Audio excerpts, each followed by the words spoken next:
What else is going on in the market? Chinese stocks going, HIMS up a bunch. Who was bullish on HIMS? Who was bullish on HIMS? I know we'll see 30 today. I know this. Oh, I know this. Tesla back down. Tesla bane of our existence. In the short selling world, finding brokers to execute your trades is kind of one of the biggest, I wouldn't say edges, but one of the biggest like operational concerns. It's Estrella Immunopharma. Bit of a penny stock. Oh, let's take a look. Okay, well, this is interesting. This is going to take a while.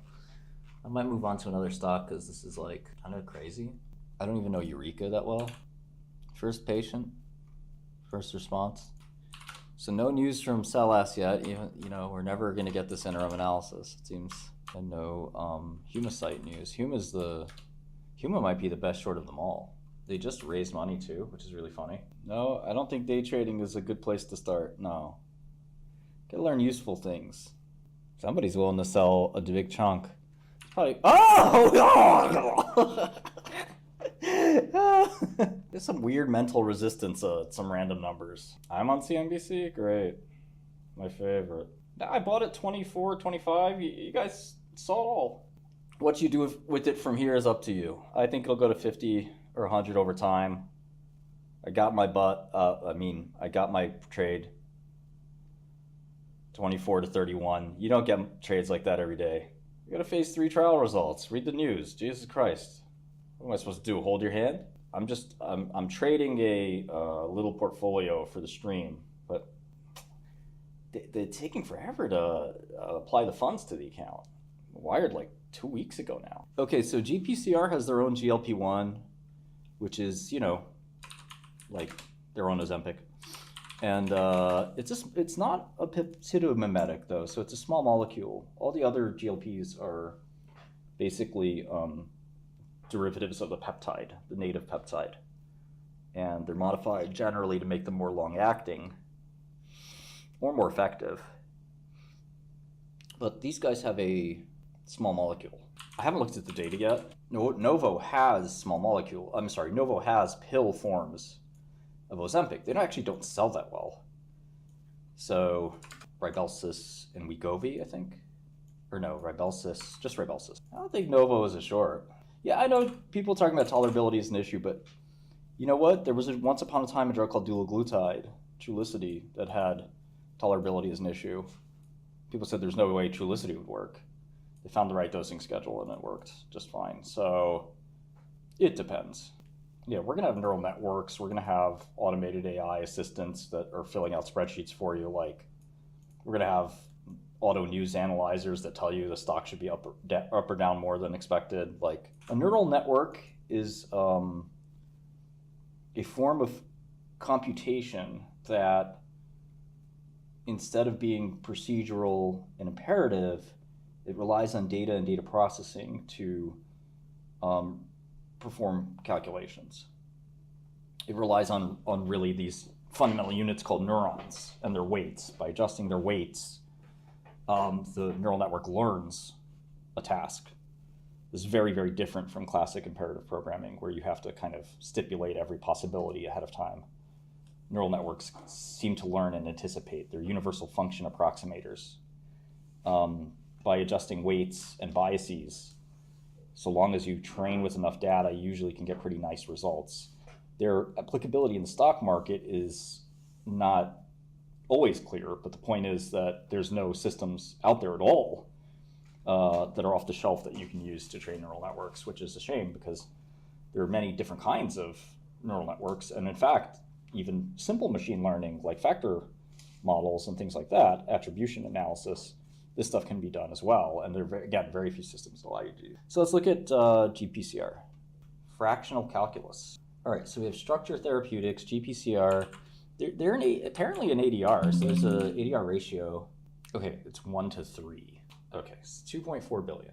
Okay, so this is the drug, GSBR 1290. Flipping through the queue for no reason. 2023 IPO. IND allowed September 2022. I bet you somebody will buy them out just to 𝗍𝗏 Intelligent Technology Holdings. So you're gonna have all the company filings streaming by. Phase 1 SAD, that's single ascending dose for your noobs. Phase 1 MAD, That's multiple ascending dose for you noobs. Another 476 there. I guess that's how they got $1 billion in the balance sheet. 6.9% at 12 weeks with the tablet. Data were presented. We can see 36-week data. Get the data presentation. Yeah, sometimes weekly dose titrations are too fast. So they titrated more. So 2 weeks, 4 weeks, 4 weeks, 2 weeks, 2 weeks. Same weight loss. Got to be better tolerability, I would think. Why do you think the drug sucks? This is not uncommon to do slower titration. I mean, like I said, 𝗂𝗢𝗓𝗏 had to do that. You got to get used to the drug. It's a trivial thing, but it's going to sell a lot. Yeah, I kind of like it. Some people want the pill. It's an expanding market. It's not like doctors will give them all. Yeah, I mean, when you're dealing with molecules that could literally be $50 billion drugs, you know, market share doesn't matter. You're missing the forest for the trees. This drug gets approved, it's going to sell. Pfizer needs this drug. Merck needs this drug. Like, well, they're going to get bought out. All right, so you want to refresh a Neurocrine. That's the request. I can do that. Neurocrine's a little cheaper than when we last looked at it. Well, you can tell who owns 𝗠𝗏𝗏𝗏 by looking at the holders list. The 𝗟𝗏𝗘𝗢 Group, which I don't know who that is, but some mutual funds, then Reveiw, big day for them. $100 million plus day profits. 𝗂𝗏𝗡𝗢𝗏, Polar Capital, who I don't know. Yeah, it wasn't widely owned. OrbiMed had a small position, Millennium had a small position. Hood River, never heard of these guys, Hood River Capital, but it sounds interesting. Small 2 sigma position. Really very little, very few owned it, and that's why my guess is it'll see 40 or 50 pretty quickly, because every hedge fund and mutual fund now has to start thinking about it. I would say power consumption is a positive thing. Like, we should be generating and consuming more power. I'm not sure SBF was that big of a fraud. He used the balance sheet way too aggressively, but you know, he made money. His biggest mistake was liquidity, which Lehman Brothers had a problem with that. Silicon Valley Bank had a problem with that. Many investment firms, or financial firms, I'll say, mess up their liquidity profile. It's not hard to do. He obviously was like really kind of negligent about it, but I'm not sure he deserves 25. It's a lot of time, man. Okay. Tend to forget about elagolix and OnGentis. OnGentis is off to a really slow start, or it was. I got to look at the last 2 years. And then elagolix is basically immaterial. So it's really still the 𝗙𝗏𝗏𝗏 company, which is probably pretty frustrating. What's the patent situation there? 2027? 2031's around the corner. I don't think he's gonna have a problem with other prisoners. It's just gonna be like kind of weird because he's in low. 32 for 𝗠𝗏𝗏𝗏. Congratulations, anybody who's still long. I don't know if hedge fund PMs should be doing coding, but I think analysts should be able to do it. It depends. Like, I think the hedge fund PM is a dying breed. I think you will see a hybrid programmer PM. So at least NumPy, at least things like that. Pandas, NumPy, very basics. Probably Postgres, I would say, as well. If you don't master those 3 things, you probably are not going to be a great fit in the future for finance. Things are very different now from the 80s. Jason Calacanis is definitely the best investor who ever lived. I totally agree. I think R is kind of dying out. R is like for people who really don't want to be programmers. I don't think Peter Thiel's too edgy. He has his opinions. I think 𝗏𝗏𝗏 is pretty smart, but like a lot of people, I think a lot of really smart people have this trouble where they're like really excellent problem solvers. Another word you could use is hacker. Another word you could use is exploiter. So people like that, and I'm not saying I'm not a part of this group, people like that kind of look at the world and say, oh, I could do X. X is a really good idea. X would make me a lot of money. And the problem is that the rest of the world may look at whatever X is and say, no, you shouldn't do that. Not everything that's a good idea on paper is necessarily a good idea to implement in real life. So Ingrezza has got 10 years to go, then it's all over. So basically Ingrezza alone looks like it's worth 116, which is basically the stock price now, right? Well, it's interesting. So chat, if I'm discounting the cash flows of a company, do I include the cash that's being accumulated in terms of a final lump sum? Or am I just taking out all these cash year after year and then the business is over? If I bought out the company, I get the 1.8 billion they have on the balance sheet right away. Then I get this amount and I withdraw that. Then I get this amount, withdraw that. When I get to this year, I withdraw that and then the money's gone. Just a way to look at it. 85 cents on the dollar. So just basic DCF question, kind of a pop quiz. Here's the company and their business is scheduled to end in 2031, okay? In 2031, do you get this number back and discount it? Or do you discount each of these individual cash flows? And is there a difference? There's no CapEx in a drug company, in most drug companies. Yeah, you can't count, you can't double count by getting the cash back, because this cash, if it's going to your pocket, it's not staying on the balance sheet, right? Yeah, I mean, if you're withdrawing it, then that's really all there is to it. Either way, you kind of get the same number, because if you just do a NPV, or let's see, a PV, 8%, 7 years, this number, quite a bit discounted actually. You do better by taking it out as it's coming in than letting it build up. That might be, the 2 billion differential might be because of that. Well, in a public company, sometimes you don't have that option. You know, you're basically signing up for management to reinvest it. So anyway, it looks like for Neurocrine you get all of the other drugs for free, which is good. The problem is, what are these other drugs worth? Let's see if we can take a look. It's more just a question to get you thinking. Like, why do we discount cash flow or net income? I gotta make a PubMed component for godels. It's really weird, honestly, that there's 2,000 Neurocrine references in PubMed. Who's the company that came out with fenfluramine for Dravet? You guys remember that company? I wonder if I have to look at their chemistry partner. Designing a mouse-based financial software, you basically completely don't understand the customer.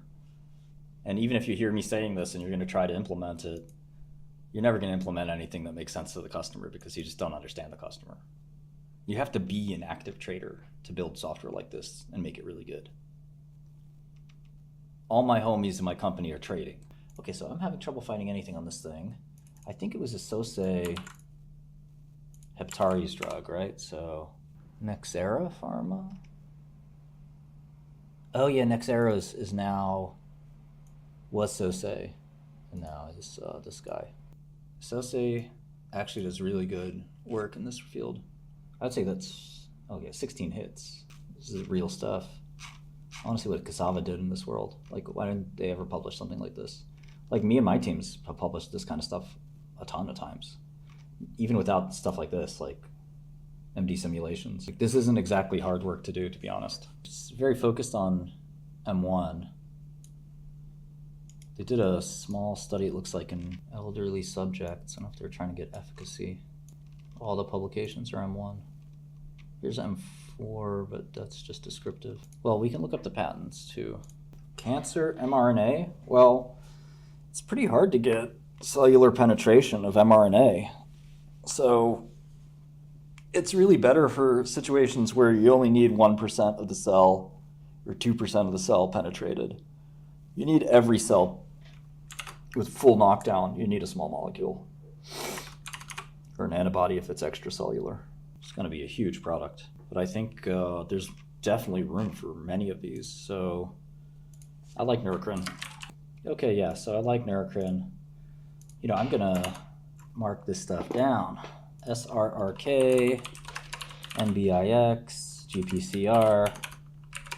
Long. I already said NBIX earlier, so I just don't remember what date it was. I need to go back and look at the videos and see. We got to get the exact time I sent the Scholar Rock, but it was like 25. And then I said get out at like 30, 31, something like that. I didn't write a conviction, but I'll write a conviction for Neurocrine 5. GPCR, I'll say 3 or 4. 𝗙𝗛𝗡 I liked a lot. Robinhood I liked a little bit. But it's not biopharma, so I only have a limited conviction. Oh, there's the old nerd. Oh, well, I just put that in there, I think. No, 1 to 10, I would say.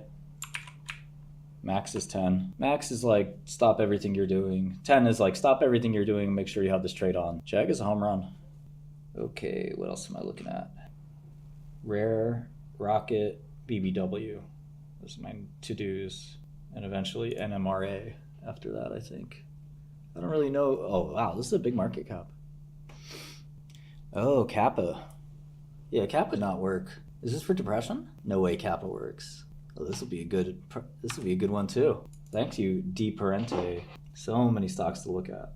I was looking at Ultragenyx the other day. It's phase 3 starting soon. So it's gone from phase 1 to phase 3 very quickly. They're in a race. Be the second M4 approved for schizophrenia. Which XLSX? All of these are on what cult behind what company? I don't know what you gotta tell me what stock you're talking about. I mean, it doesn't matter whether they're pills or not. Long-term injectable schizophrenia drugs have sold really well. It's like get, check out, head. We did make a 𝗏𝗏𝗏 trade, 25 to 31. It's a good trade. Good job, everyone. I like that everyone is okay with Robert Smith being a felon and his $80 billion fund. It's like, cool, man. Nah, he a moneymaker. He good. We still stand him. And he snitched.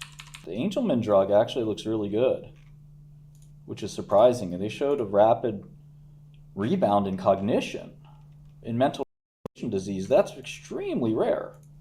I don't think it really ever happens in a long-term disease like that. I gotta look into that. That was wild. When I saw that, I almost spit my coffee out. Yeah, incredible company, Ultragenyx. I've always thought they were the next BioMarin. So they let the best guy from BioMarin start his own company. You're not supposed to do that. You're supposed to make him the CEO. You crazy? That former CEO is pretty greedy, I think. Trying to hold on real tight to that job. I know SMA. I've studied SMA my whole life, so even though it only took me 15 minutes to realize this drug would do well, I think 𝗁𝗏𝗏 is an interesting candidate, but it's not him. Apparently, we're going to find out very soon. Len Sassaman, of all people. Kind of fits perfectly. Although his wife says it wasn't him. I don't think he would keep it from his wife. So maybe it is 𝗁𝗏𝗏.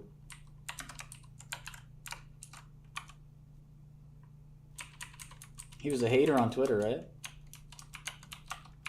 And his wife has no clue. His wife was like, if it was Sassaman, we'd be rich. She's out there asking for money donation. You should study computer science, I think. Finance is pretty easy. Finance, you could just get a passion for it, and the rest will work. But you'll learn more studying CS in school, though. Chegg is not going to have the massive problem from OpenAI that people think they will.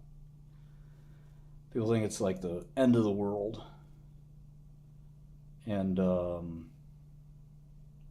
we did a little quick analysis of 𝗏𝗏𝗏𝗏. I know the SMA space really well. I almost made an SMA drug. I almost bought a stake in one of the big SMA companies. It's a terrible, terrible illness, man. Just to be human for a second. There's no amount of money that disease, should get every dollar to get researched. But in specialty pharma like this, for like a special disease like that, it's basically revenue and earnings are pretty close. 10 times is about right for an antibody. For a small molecule, 3 or 4 times is more correct. But antibodies last a while and they continue growing after their quote-unquote peak. But I also said if it has $1 billion in revenue, give it a 5x revenue multiple. I have eye strain. I have neck strain and back strain too. What else do you want to know? Let's get this money, man. I gotta see where Chegg could use better management and then see if I could do it, and then I have to go dialing for dollars. And I've got 200 on me right now. Liquid. And when I get nervous and stressed out, yeah, this is a small position. This is just for my trading account for the stream. I'm still waiting for more funds to hit. It's weird. It says funds held. How could they not like be credited immediately? I hadn't used the account since I used Matt Kors. Well-based finance, there's something called valuation. When we buy a stock, we don't just buy what's popular. You see me doing all this work? Yeah, that's what we do. Because if we just had to buy what was popular, I wouldn't need to ever look at a financial ever again. Yeah, look, Ari, I'm happy. Made a good trade. I like Bitcoin. I think a lot of the other cryptos kind of cringe. I'm bearish on Ethereum, although it's gotten a little better. Okay, we got RKLB. All right, great. Type in the ticker. You have to be in this little section. We call this the terminal. Okay? If you're over here or something, it's not going to work.